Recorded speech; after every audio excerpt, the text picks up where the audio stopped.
Hello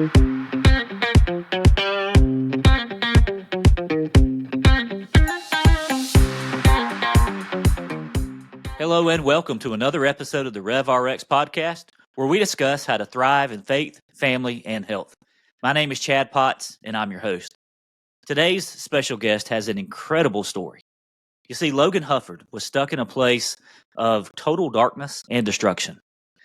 We've talked in past episodes about addiction. And usually when we think about addiction, we think about things like drugs, alcohol, substances. But today we're going to talk about addiction of a different kind. One that we don't really like to talk about a whole lot, but one which is very real and a lot more prevalent than we think. We're going to talk about sexual addiction. You see, Logan, in his story, he shares with us how he was addicted to not just pornography, but actually how that started a cycle where he was actually having affairs. He was unfaithful to his wife, and he was in a place where he was given an ultimatum: change or else. And what he found, the person he found at the end of that journey, was Christ. You see, through a Christ-centered recovery journey, Logan was able to step out of the darkness into light and really begin to step into his fullness and his full potential as a man. And today he's committed to sharing his story with as many people as will listen about sexual addiction, how real it is, and how we can be transformed, we can be delivered from that, and how Jesus is at the very center of that story. You're going to want to watch from beginning to end as Logan shares with us not only his captivating story, but the things he learned along the way and the advice he has today to those who may be stuck in a similar place or who may know others who are. I'm going to give some links in the show notes of this episode. So if you're struggling with these sort of things, I would encourage you to reach out. Also, feel free to reach out to Logan. I'm going to have his contact information, or myself. We'd love to come alongside you and help you break free. Without further ado, I introduce to you my friend, Logan Hufford. Thank you so much, Logan, for joining us today on the Rev Rx Podcast, man. What a privilege to have you here today. Thanks, Chad. I'm really excited to be here. Thanks for letting me dive in. Yeah, sure. So I'd love to give you an opportunity to just share your story with us. Your story is one that is unique. Of course, everyone's is. Everyone has a story. But it's one that I think really has the potential to help other people, to unlock others that may be stuck in their own bondage, to really free them to pursue the purpose of their life. One of the things I like to do with my coaching and with this podcast is to show people what it looks like to thrive in life. And then part of doing that is showing some of the obstacles that keep us from that.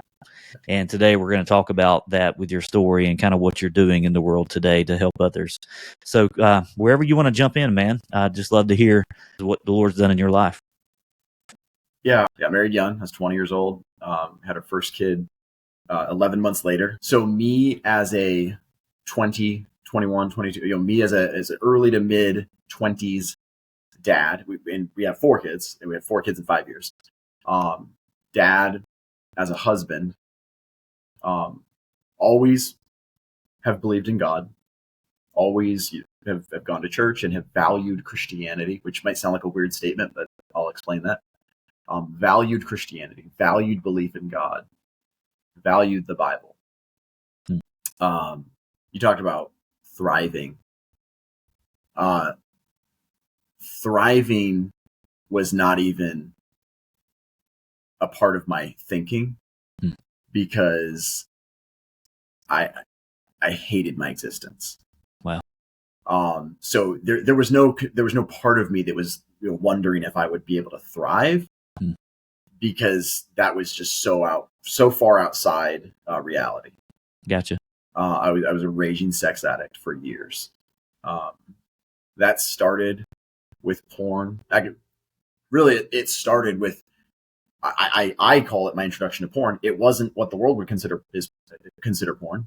It was, as a kid, what was available to me was looking at lingerie and bikini photos in a JCPenney catalog. Gotcha. That's what was available. There's no Playboy. This is the late 90s. There were no smartphones later on. So that's the first time I sexually objectified pictures of women. Right. So starting there, and I went from there to, as a dad, as a husband, having affair after affair.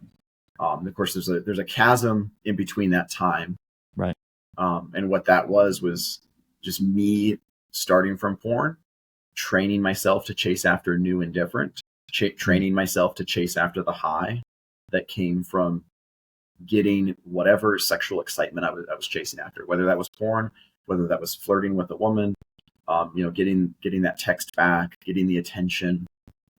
And so again, going back to that, me as a young dad, as a young husband, continually cheating, whether that was through sexual affairs, cheating through porn, cheating through inappropriate texting conversations, all of that. I hated that I was a husband, not because I didn't love Carrie, my wife. I hated that she had me. I hated that I was a dad, not because I didn't love my boys. I hated that they had me. I hated that I was alive. I wasn't angry at God, but I remember asking him, why would you create me? I'm a monster. All I do is hurt everyone around me. Why would you put me on this earth? Wow. I didn't understand why God would put me on this earth. And so I lived in that space in hopelessness and despair, for years, and God brought me out of that, not with the flip of a switch, not with just turning a button off. I wanted that, I always emphasize, like, I thought I wanted healing. What I really wanted was just to not suffer anymore, because healing takes work and healing takes time. Right. And I really didn't want to put in work and time. I just didn't want to have this lifestyle anymore. Sure. God did bring that healing, but it came through his way, not the way I wanted. I know that's jumping around, and that's a super aerial view. We can zoom in, wherever you like, but I felt led to start there in that despair and that hopelessness, because everything that I do now, everything that the last 8 years has been, everything that my life is, for me at least, it's juxtaposed against the despair and the darkness of what the life was before. Yeah. The beauty of what God has created now just shines even more. Well, and it's the beauty of what the Bible describes as a new creation. And so you have that, like you said, that juxtaposition of the despair, the hopelessness, the darkness. And then God transformed you. And yes, you're right. A lot of times we want immediate answers. Can God do that? Sure. He's God. He can do anything. Right. But oftentimes it takes work and time, like you said. But you just wanted relief from what you were feeling. You wanted, relief from the suffering that was caused by, this addiction, by your lifestyle. And you found it. And you found it over time. You found it through healing. And we'll get into that a little bit deeper. But I want to cycle back a little bit and talk about, you'd mentioned, what was your phrase that you said about Christianity? You valued Christianity. Yeah. Can we talk about that a little bit? Because you said that was a unique phrase, and I keyed in on that. Maybe it doesn't sound weird in the sense of, like, valued Christianity. To me, that doesn't sound like somebody that knows God, right? That sounds like somebody that has a head knowledge, and ultimately, I think that's what it was. Yeah. Was like it. I've never had a day in my life where I didn't believe that God was real. I've never had a day in my life that I didn't believe Jesus died on the cross, that Satan is real, that heaven and hell are real. Like, I've always believed those things to be true. Sure. And there were times I was raised going to church. I was not just going to church because it was like the cultural thing to do, but like going to church and living in a family that, not perfect, but it was a healthy infrastructure, and part of your life. Christianity was a part of our life. So those were things that were very ingrained in me in a good way. Belief in those things to be true. And I prayed my version of the sinner's prayer as a kid, and I got baptized, and then I did it again a couple of years later. Because it was like, I guess that didn't take, so I don't remember what ages those were. Maybe it was like 8 and then 10, or 10 and then 12, or something like that. Gotcha. But I mean, never felt like I was a Christian. Never felt like it was real. Always doubted my salvation. Was so scared to death of where I would go if I died. Mm. And initially as a kid, I remember feeling those things. And then as I got a little bit older, then it was like, well, obviously if I'm acting like this, there's no way I'm a Christian. Like a Christian Gotcha. wouldn't do these things. Wow. I succumbed to this feeling as an adult of maybe, best case scenario, maybe I can be the thief on the cross. Mm.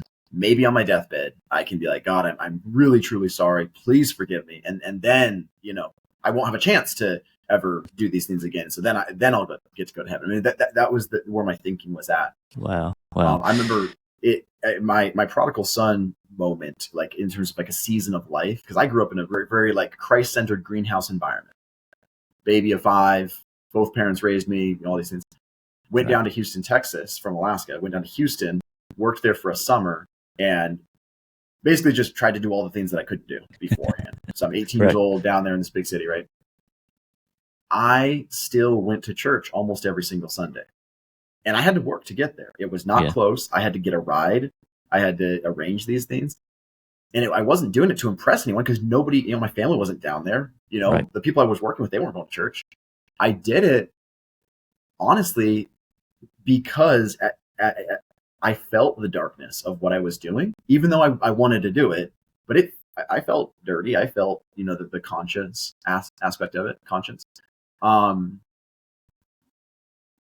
yet it was like, I don't, even at that point, I'm like, I don't know if I'll be able to have a relationship with Christ, but let me be close to people that have a relationship with Christ. So when I say like I valued Christianity, that's kind of what I mean.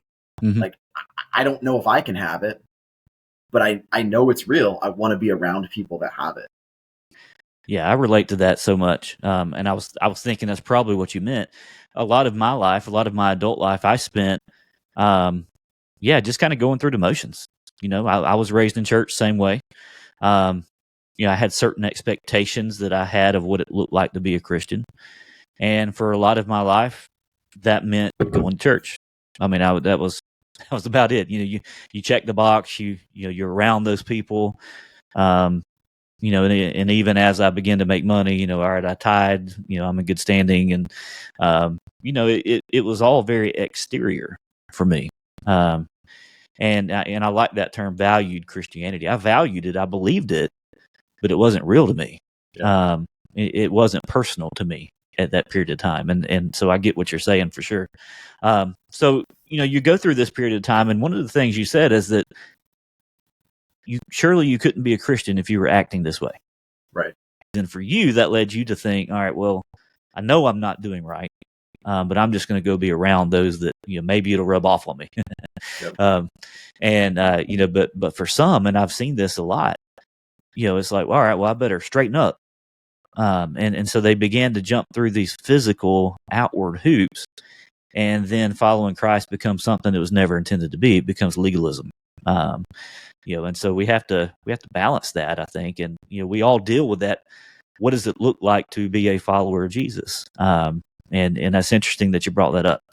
So then, you mentioned that you had these, you were introduced at a young age, and it wasn't to like hardcore porn. Right. We're talking these magazines that come into the mail, right?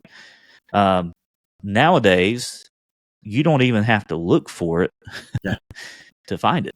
Yep. I remember when our kids were really young, we were at the beach and going down the road, we were driving to dinner, and there was this big billboard. And I believe the billboard was for some sort of club or something, gentleman's club or whatnot. But the lady on the billboard was just like almost naked. And I'm like, that's like for everyone to see. Right. My kids are in the car. They're looking out and they're seeing this. I'm like, man, you don't even have to look for it. Yeah, it's Amazon Prime, a commercial pops up for some show, and it's everywhere. And so we can't let the kids watch YouTube these days because you have the ads that pop up, and it's like, well, nope, that ruined that for us. So it's tough. But you found your introduction that way, and then it was kind of like a slippery slope. And isn't that oftentimes how sin works? It's kind of a slippery slope of sorts. It starts with kind of dipping your toe in a little bit, but then sin has this way of gripping us before we realize it, and we go deeper than we ever intended to go, and it just kind of gets control of our lives, and that's very much what you're explaining. Can you talk to us a little bit about that process of, all right, how you went from advertisements from J.C. Penney to having a full out affair? Like, what's that slippery slope feel like and look like in real life? The way I think of it is, it's like the metaphor of a plant growing.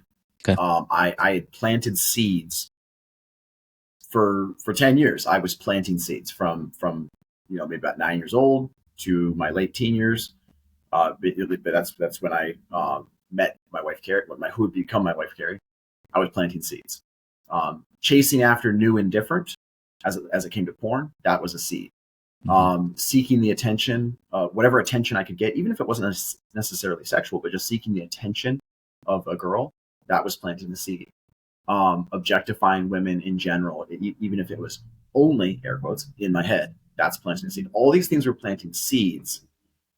And then there were other behavioral things too. I had this part of me that always felt like I could play in the fire, touch the fire, be in the fire, and I'm not going to get burned. I'm too smart.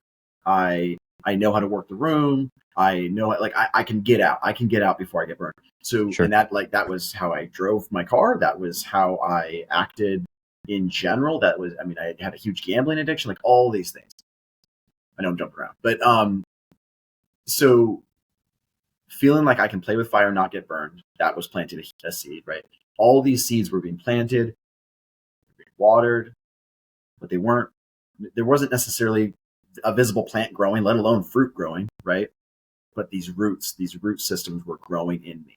And I, to a large degree, did not realize it. That's not an excuse. That's the truth. Right. Because I was always shy around girls, never shy around other people, but I was always shy around girls my age. I always felt like I was ugly. Girls wouldn't like me, so I was very insecure. Yeah.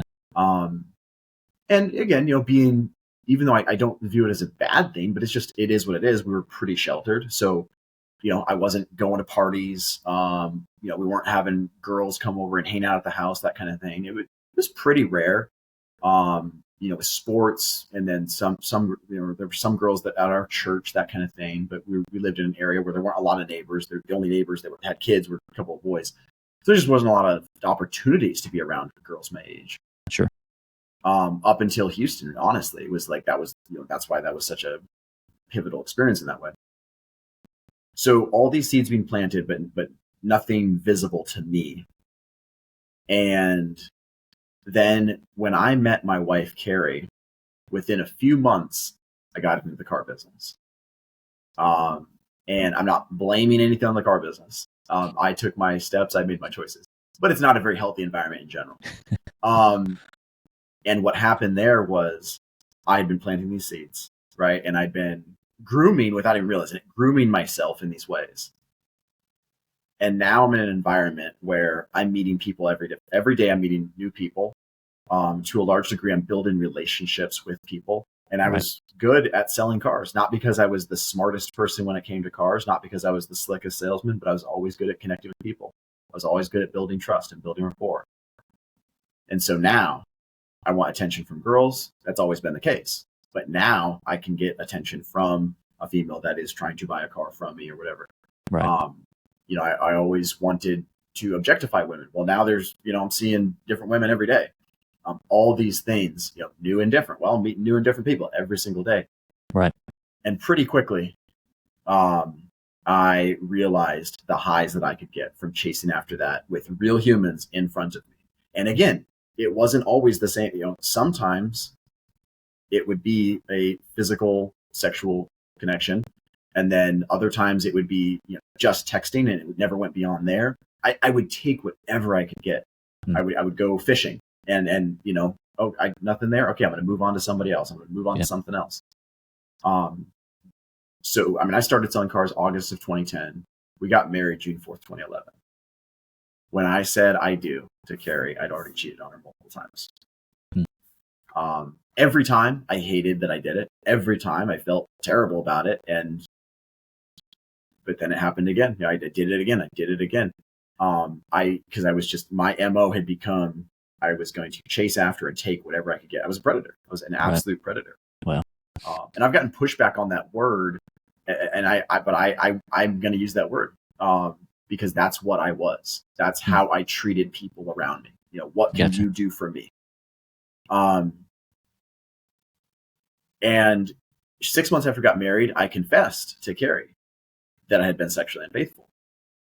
To some extent, there was a thought or a feeling that like this was repentance. Like I did feel when I wrote that letter, I didn't think of it like I'm just doing this to feel better. I did think of it like, okay, well, I'm done. I'm never going to do it again. Yeah. Even though my behavioral infrastructure didn't change, so it was foolish to think that I'm just going to flip a switch and just stop. I'd built up these habits for years, and I had been playing out these habits at that point for about a year. But I wrote this letter and confessed her. Well, then that started a trend of basically from then on out, the next several years, every time I would have a sexual affair. So I wouldn't confess porn. I wouldn't confess flirting. I wouldn't confess that stuff. But when I would have a physical affair, I would then feel so much shame. It was like it was overflowing. And then I would tell Carrie. So she's getting hit with these staggered confessions, the worst things a wife can hear, right? Well, she's in survival mode because remember, we've got 4 little kids. I mean, 1 and then 2, 4 kids in 5 years. So she's got babies she's taking care of. I'm coming home from work, and then every 6 months or whatever it is, I'm hitting her with another of these just horror show stories. And that continued for several years. I did everything I could to live a double life, and generally, for lack of a better word, succeeded. I was very, very careful. I mean, there's always this juxtaposition here of even going back to my childhood. I've always been very risk adverse, even though I wanted to play in the fire and take the risks. There was always this combination of like, I want to do these crazy risky things, but I'm going to do them in a way that I can control when I can pull back. That's how I thought of it. And so even like with my addiction, I mean, I worked in Anchorage, Alaska, which is where I grew up, even though shortly after I got married, we moved to Wasilla, which is an hour north. I never had an affair in Wasilla. It was always in Anchorage. My behaviors were almost completely localized geographically to Anchorage. I would go home and I would like, try to like train myself. Like, okay, now I'm dad Logan. I'm husband Logan. And then I go back to work. So this whole mess just continued for several years until the summer of 2015. And my wife, Carrie, gave me an ultimatum. She said, all right, I had another affair. She goes, all right, if you don't make some serious change, then I'm gone. And you're going to lose me. You're going to lose your boys. And I didn't know what I was going to do, but that did scare me. I believed her. So that was the summer of 15. My sobriety date's May 19th of 2016. So almost a year before there was real traction. I did not have a sexual affair again, but still very much struggled with porn, still very much, went in and out of, inappropriate flirting and that kind of thing. But I started to do some things. And that's super weak verbiage, but it's accurate verbiage. I started going to some meetings. I started putting myself out there to some people, some resources. It wasn't until March of 2016, though. I met a guy actually at a Celebrate Recovery a couple months earlier, which is, it's a faith-based, Christ-based recovery group. But at that group earlier, so this is like maybe January of 2016, he's like, hey, I'm glad you're here. You need more than this. You need more than what this group has to offer. That's literally what he told me, and it definitely was true. So he told me about this group called Prodigals. He's like, you should come to a group with me. He's like, that's what I needed. And this was a man who, as I came to find out, I mean, he had decades of sexual addiction. And at that point, I could be off by a couple years, but at that point, he probably had 8 to 10 years of healthy living. So after a while of pushing him off, I finally went, just to appease him, I went to a Prodigals meeting with him. But through that Prodigals group, I got to meet I mean, that night and then other nights, I got to meet like 15, 20 guys that had my story and had years of healthy living. Like not just sobriety, but these guys had like restored lives. Most of them had restored marriages, not all. Most of them had restored marriages. These were dudes that just, they weren't perfect, but they were healthy. Wow. You know, you sit down and talk with them, and you have no clue that these guys were predators, that these guys used to be monsters like me, that these guys used to just live these evil double lives. Their lives had been completely ripped apart and transformed and rebuilt. Wow. And to give you the very aerial version, you know, God did that for me. Through this program. So the Prodigals is a weekly group. Anyone can go to that group as long as you're willing to say you're a man. It is men only. And I am here to work on sexual addiction. If you're willing to say those words, you're welcome at the group. But then there's a Prodigals mentorship program that is an elective program. And it's basically a 2-year, sometimes it takes a little bit longer, but 2-year voluntary house arrest. Wow. And it's a Christ-based program. So it absolutely centers around scripture and what the Bible says and my relationship with Christ. It's also completely centered on or built on science and how my brain works and how to rewire the neural pathways that God built into my brain and how my body works, right? And so it's this beautiful marriage of God and spirituality and science, which is, I mean, we could do a series of podcasts on just some of the terrible advice that comes from the church oftentimes. It's just like, have more faith, pray better, pray more, you know, read more verses about lust, like just do more stuff. And none of those things are bad. But at some point, you know, there's that story of the guy in the flood, and he's like sitting atop his house and a boat comes by and he's like, I'm going to rescue you. No, I'm waiting on God. And then another boat comes by. No, I'm waiting on God. God's like, these people, I'm sending them to help you. That's what this recovery program was. Like, yes, it's about concrete, tangible tools and healthy tips and habit forming, but it's also completely centered around Christ too. It's both things together. Yeah. And, you know, faith and science, those things our culture likes to tell us are mutually exclusive. Right. However, that's where my worlds meet. I'm a pastor and I'm a pharmacist. And so I see that every day, and I love that. I really think that that's the key to healing is when you combine those two things. If we believe that God created the universe, right? Yeah, right. And, you know, those habit formation concepts are great, you know, brain science, and I'm all about that, and I love learning about that. But who made our brains? You know, who made us that way? Just because science discovered that it works this way doesn't mean God's not behind it. Right. So I love that. And, you know, I love hearing your story about how you realized that there were other people like you. That was the key. Yeah. You know, so if you're listening to this and you think, you know, the thing about really a lot of sins, but specifically sexual sins, is that there's this temptation for us to become isolated. We don't talk about that a whole lot in society.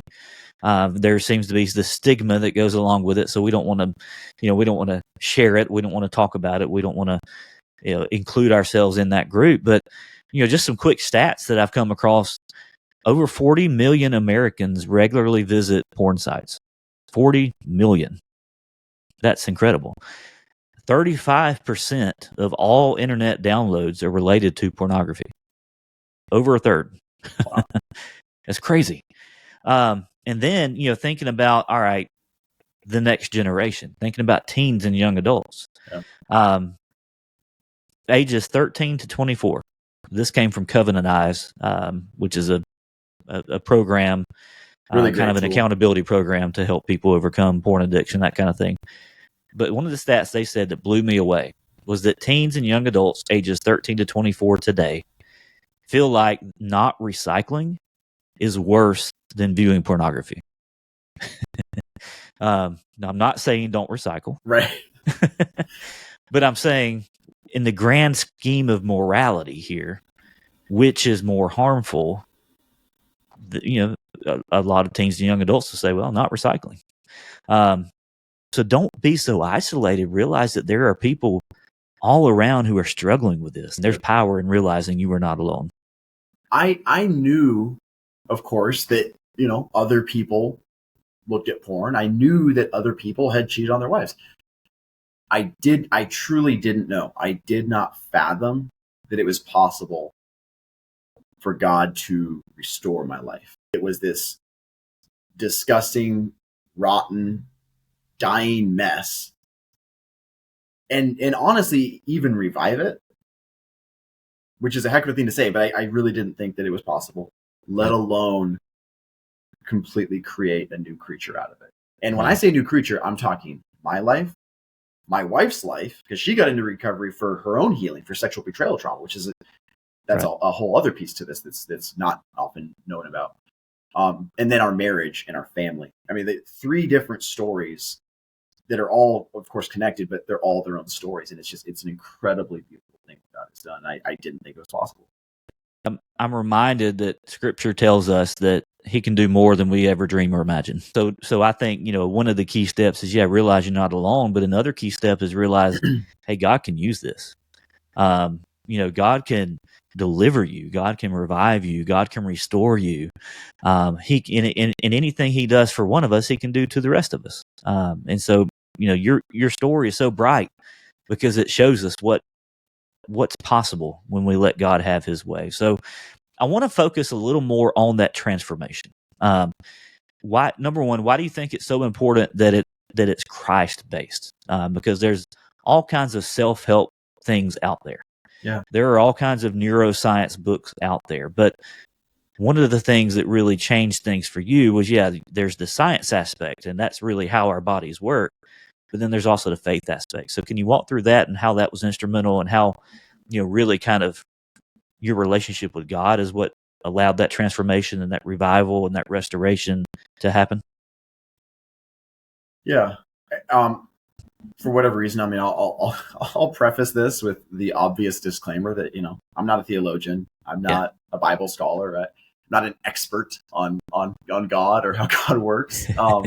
And that's okay, brother. You have a story, and I'm a big believer, and our stories are meant to help other people. So I would just say, on one hand, like I was just asked on a podcast the other day, hey, can somebody take the, like the 12 steps, they mention God. I mean, at least the original versions, can you take those 12 steps and then literally just, take God out, put something else in, and can they be beneficial? Which newsflash, that's what happens in most recovery groups nowadays. Right. Higher power is your dad or your mom or a doorknob or the sun or whatever. And my answer to that was, yeah, they can be beneficial. Absolutely. Like the 12 steps, there's a lot of wisdom there. It's just like, a wise person, like Jordan Peterson's like the ultimate example of this. A wise person can look at the Scripture and go, there's a lot of wisdom here. Right. Right. So yeah, the 12 steps, which were formed on scriptural truths, they were formed by Christian men. Right. They can be very beneficial for someone to get sober, to work on things. I don't want to just get sober. I don't want to, which again, like there was a point in my life where I didn't even think that would have been like this ultimate goal. But now looking back, I was like, I don't want to just get sober. Yeah. I don't want to just work on things. I don't want to just have better habits. Wow. I want to heal. I want to have a life where, you use the word thrive. I want to thrive. I want to have purpose in life. I don't see how any of that is possible without Christ.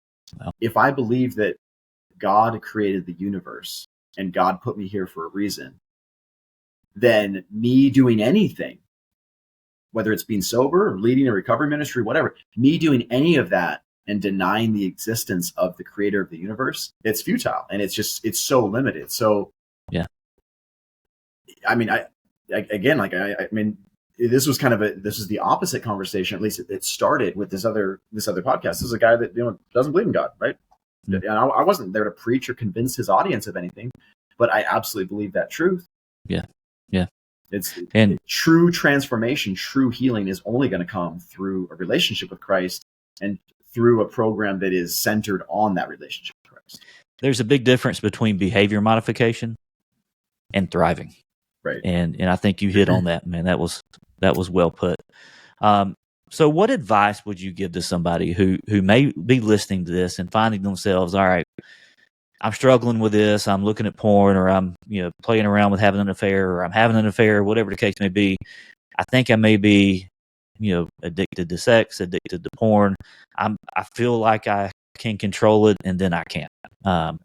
What would be the advice you have for our listeners maybe stuck in that trap, for how to overcome that and how to be able to reach that point where they're no longer struggling with it, but they're not just changing their behavior, they're now thriving, they're transformed? Depending on where that person's at. So if you're a man listening and you're somewhere on that spectrum, mm-hmm. Maybe you have doubts about whether or not you struggle. Maybe you have, but I'll speak to the man that was me at 25 years old. While everything was super unhealthy, I was completely broken. I mean, I was desperate. Right. Like when I got that ultimatum, I was broken and desperate. So if you're that person, if you're broken and desperate, and you're like, I don't know how the heck to get out of this cave, but I don't want to be in this cave anymore if I can help it. Okay, well, I mean, you not because of Logan Hufford, but I mean, I represent one of a lot of lives that God has transformed. Yeah. I can literally, if it weren't for anonymity, I could literally spout off a few dozen names right now of men who had similar stories to myself who have transformed lives. Yeah. So it's possible. So you don't have an excuse. I mean, seek resources. There are resources out there. Folks can, I mean, I'm only me, and I don't do this for a living, but I want to do whatever I can to reach a hand into the pit, even if it's get on a quick phone call and pointing somebody to resources. So, I mean, you can, find me on Instagram and send me a message. Check out my content there. I speak directly to this. That's what the Instagram is for. It's not my personal page. It's all about sexual addiction recovery. Depending on where you live, there might be certain groups or not, but there are resources available. Yeah. There are Christian sexual addiction therapists. I didn't even think that was a thing. Yeah. There are Christian sexual betrayal trauma therapists for women. Yeah. Like there are resources available. Right. Right. So I at least want to let's rip off the cloak of, I don't think there's help. Help is out there. Yeah. It depends on how bad somebody wants it. And there's hope in understanding that you don't have to stay stuck in that cave. Right. A lot of times we just think, well, this is the way I am, and I'm just going to have to deal with it. This is the way I am. It's just the way that God made me. No, God didn't make you to be broken and in this dark place. He made you to thrive. Yeah. He made you to live abundantly. And so there is hope available. You do not have to stay stuck. And that speaks for whatever you're dealing with, but particularly today, it talks about sexual addiction. You don't have to stay stuck. There is hope. Logan's Exhibit A of many, many, many dozens and hundreds of more that have received healing, received restoration. And brother, I appreciate you being vulnerable and just sharing that story with us today. There's so many more questions I have. Maybe we can do this again sometime, but even digging into the flip side of, what does that betrayal look like, and that sort of thing. But man, I appreciate you. I appreciate what you're doing. Appreciate the message you're putting out there and the difference you're making in this world. It really is enlightening. It's very encouraging to hear someone who has been to the pits of despair and has come out the other side. And praise be to God, he's still in that business today. Yeah. And so I love it. If my listeners want to reach out to you, you mentioned your Instagram page. Any other resources you have for? Yeah, so there are some other resources that I can put out in terms of some tools for education. My Instagram is at no longer in bondage.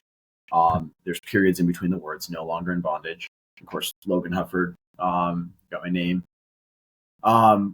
So please check that out. I put out consistent 2 to 3 videos a day. Okay. Most of it is directly towards this issue of sexual addiction recovery for a man.